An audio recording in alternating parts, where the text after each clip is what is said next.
child, but definitely after the puberty, like after the voice change, Right. I just had this voice, and I didn't earn it. I didn't develop it. Okay, it was just given to me by God. I just was loud, so much so that in sort of my high school years, they would say, you can't talk after 9 p.m. because you're going to keep all of us awake. So, if they were having a math study, I had to like go outside the house under the street lamp, and I'm trying to find the page of my math. They're all in their homes. I'm like, wait for me. No, guys, I got to go outside because I can't talk in the house. And so it wasn't something I was conscious of, but they were good to remind me, yes, you have been loud. You've always had that sort of a presence to you. And it wasn't anything I desired or did. It just was kind of something that God created me with. So praise the Lord. Praise the Lord. Alrighty. And I know I had asked you this last time I was over, and we talked a bit about it, but what was your first introduction really? You grew up musical, grew up singing, just not really knowing what you were doing. Right. When was the first time you really realized or kind of had the experience of like, oh, I have a gift, I have a great voice, and I can use this? Or was it more of a over time thing? Was it a moment or a development? I think it was I probably have to say it was more of a moment or a season where I started to recognize that, oh yeah, like I have a gifting here. Growing up, I never realized it. I mean, I could harmonize with my mom at 5, 6. I mean, just very common. Yeah. One of the things is I could always, even though I didn't know the language of music, I felt like it was internal. Yeah. Like when I listened to things, I knew where it was going. I knew what to expect next, even before it happened. And I think playing piano probably played some into that, but there was sort of just a natural gifting for music there. I listened to it and I understood it. Yeah. And so I was kind of ignorant to that. It just kind of was always a part of me until I got to high school. Yeah. And you're like, oh, not everybody has this. Yeah. And then I started writing original songs on the piano and singing. Okay. And people were really impressed. And I was kind of like, whoa, I mean, people are really impressed. Like, I wonder why that is. Yeah. And then it's when I started to realize that, I have a gift, even though my mom had been telling me for years. Right. Yeah. Oh, I have a gift. So and then I not only had the gift, but then started to have the desire for the first real time to make it my own and actually use it. Yeah, yeah. And that was high school, and that's what led to, going off to college and eventually, declaring a music major and pursuing that path. So I'd say that was the season I was sort of writing and performing original songs. Gotcha. And they were well received. Yeah, that's fantastic. So real quick, what would you say, what's a word of advice or rather encouragement to younger people such as myself or such as individuals in high school that want to get into music but don't know how and are not sure of themselves? Like this confidence is not there. Because that's a huge part of being able to stand up on a stage or perform in general and be confident in yourself and in your own performance. Yeah. What would your advice be? I would say a couple of things. The first thing is there's a limit to what you can achieve on your own. Yeah. And that just means it doesn't matter how gifted you are. Yeah. Inevitably, you're going to have a ceiling. You don't want a self-imposed ceiling. What that means is just find someone. Yeah. It doesn't matter if you have to call up maybe you go call up a music company and you go in there, wander in there and see if you could take voice lessons or instrument lessons and start to build that, start to explore it. Yeah. The worst thing you could do is just sort of sit back on your gifting and imagine it'll all work out. Yeah. Right? Totally. So get out there, go find someone. Maybe it's, your music pastor at church. Maybe it's your high school music teacher, whoever it is. Go and find someone and let them know about that desire. Yeah. And even if they can't help you, typically they can point you in the right direction, right? And they can tell you, here's some steps you should take. The other thing I'd say, too, as it relates to natural gifting is we used to say this all the time. It's like the people who have 10% of the ability naturally do 90% of the work. Yep. Because they have to, right? And the people who have 90% of the gifting tend to do about 10% of the work, right? They kind of coast back on their gifts and abilities. And that was me. I'm not... There's no, there's no pedestal here. I mean, there were definitely times where because of my gifting, I was able to sort of sit back and not work maybe as hard as some of the others. Yeah. But the reality is, inevitably, you'll get to a place where there's a limit to what you can achieve if you don't work hard, even with natural gifting. So just encouraging people, find someone that can help you. And if you are listening to this and you don't have anyone who can help you, give me a call. Yeah. Max can Fantastic, forward my email or something like that, and you can send me. We'll figure it out. They can contact you.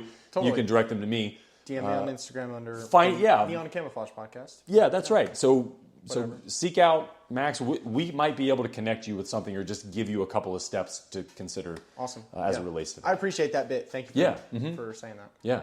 So, yeah. Alrighty. So, moving on now. So, the end of high school is kind of when you realized, or mid to end of high school is when you realized you had a gift. And then at what point did you decide that was going to be a potential career thing, that you were like, all right, I want to do this either for a living or just I want to do this, period? Yeah, that's a really great question, because I think it starts to touch at the intersection of life and trust in God. There are a lot of well-meaning parents, teachers, people who will look at a dream that a young person has, and I'm not trying to condemn anyone here, but they'll look at a dream that someone has and they'll say either it's not practical, it's not possible, it's not prudent. Yeah. There was my seminary outline right there, training coming into play. The 3 Ps? Yeah, the 3 Ps, right? And so actually it impacted me because I was singing. I had this newfound desire for music, realized I had wasted all the years of not practicing piano like I should have been. Yeah. And that I was behind. And the common refrain I would hear is, well, living gig to gig as a musician is hard. It's hard to be a provider for yourself. It's even harder to be a provider for your family. Yeah. And so it's not the wisest of choice. We would encourage you to do something else. Yeah. And I'm not saying that counsel is either good or bad. Yeah. Right? But this is where it comes down to trust in God. Yeah. So I declared initially in my undergraduate degree a business major. Yeah. Because I took that logic and that counsel and I thought, okay, being a musician is not safe. It's not practical. I do, and personally too, I have a lot of growing to do if I was going to go down that road. Yeah. I'm way behind where I should be. Maybe it's not even possible for me. So you have to be realistic with yourself too. Right. If you've played a guitar for 3 weeks and you want to drop everything and think I'm going to go be a country music star, it's not going to happen, very likely. Right. I mean, we don't want to. I guess anything's possible per se, but it's not practical logic, to expect right? That is, it's not practical to expect that. Right. So that's what I did. I declared business major. I was accepted to the university as a business major. I went to the university as a business major, and when I was there, I remembered. I don't think I was a believer yet. Okay. Although I grew up in the faith, so I had been I grew up in a Christian home, so I had been exposed to truth for a long time. Right. And so I had enough of a mentality to really take a look at myself that first day on campus when everyone's getting checked in and registered and thinking, the reason that I'm not choosing to do music, which I love, and to pursue business, which I might love, but I've never considered it or tried it, it was the practical decision. Right, right. Was more out of fear that I couldn't do music or that it wouldn't work, and less out of a desire or what I thought would be potentially a stewardship of the gift that I had been given, right? Yeah. And so on that front, I'm not saying that someone could say, man, I really feel this way. I really have a desire to do this. I may be even gifted to a measure. It's what God is calling me to do. I don't think it's helpful to use that language. Right. I think it's better to just stick with the language of desire. Do you desire to do it? And then the reality is, you do what the scripture says, which is you plan your steps, you commit your way to the Lord, but then he makes your path straight. Right. So even if you have a desire to do something and there's counsel on the other side that said this may not be wise, ultimately you have to stand on your own 2 feet. You have to make a decision based on a conviction and not on someone else's conviction, but on your own conviction. I would say before God, if someone's listening to this and they're maybe not a believer, they don't believe in God. Yeah, it would be, that's a separate conversation. Yeah. But the idea being that I have divine authority I have divine revelation in the scriptures that says it's not sinful to pursue a certain life course if that life course is not forbidden, like if it's within the realms of what God deems as appropriate and profitable. Right.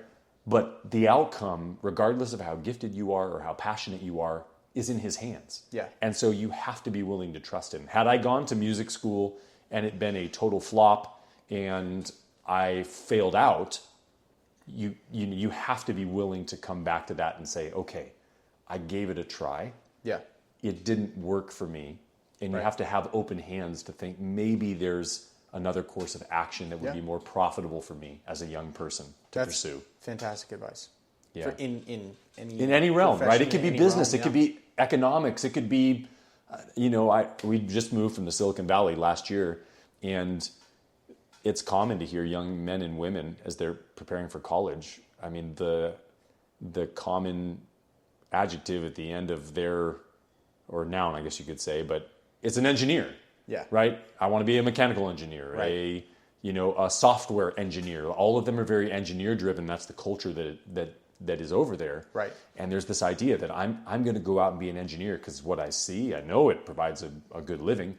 Yeah. And then at that point, that's fine. Yeah. And that may even be a real blessing. But you also have to have open hands that if in the Lord's sovereign direction that doesn't work out, absolutely, that you're not so wedded to an idea of what you think you should be doing that you fail to actually place your faith in God and pursue something that is going to be profitable. Yes. Right? Yeah.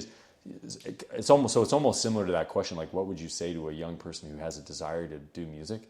It's like, well, start striving. Yeah. And if those channels yield fruit, then strive a little more. Yeah. And if you start striving and there's no fruit, that's something to be considered before just sort of pressing on bullheaded and say, I'm going to make this work no matter what. Yeah, so, absolutely. Yeah. But I think to go off of that point, I think a very helpful principle for my walk in faith and life in general is you can't mess up God's plan. It's impossible for you to mess up God's plan. So whatever looks bad or whatever looks good right now, even if it might appear to be a bad situation, is going to turn out a good situation in the end because you can't mess up God's plan. Everything happens for a purpose, a Lord ordained purpose. And there's nothing you can do that's going to throw that out the window. Yeah. And for those who are listening, maybe just a qualification to add to that. Yeah. Romans 8 does say that God works all things together for good to those who love him and who are called according to his purpose. Right. So that idea that God will work all things together for good to those who have a personal relationship with him. Yeah. Even if it doesn't appear from one's perspective to be good. Right, right. But that is sort of the prerequisite there, that one has to be called by God and having entered into that relationship by faith. And, from there, trusting his sovereign hand, even if it doesn't appear to be good on the outside. For sure. Absolutely. Okay, so before we continue in your sort of evolution into where you are today, I want to ask you another sort of random question. Go for it. Keep the audience on their toes. So we're going to do, how do you balance family life with your music career? Which is sort of similar to my first question. Right. But how do you balance that? We'll get more into what your musical description of what you're doing right now and what your career is right now. But how do you balance that, and what would your advice be to young musicians? Maybe there are people out there who are married and do have a family. Yeah. What would your advice be to that? That's a great question. So to take it from a little bit of a different angle. Yeah, go for it. I would say you need to have a sober understanding of the life circumstances in which you exist. Yeah. Right? So if you are a single person,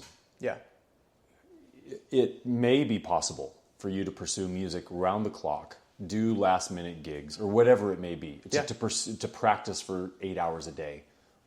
That might be within the realm of possibility, and it may even be profitable, and it may help you reach the heights that you want to reach. However, if a person were married with a job that is their primary source of income. They possess children, so they have dependents that they're responsible for providing for. And then they decide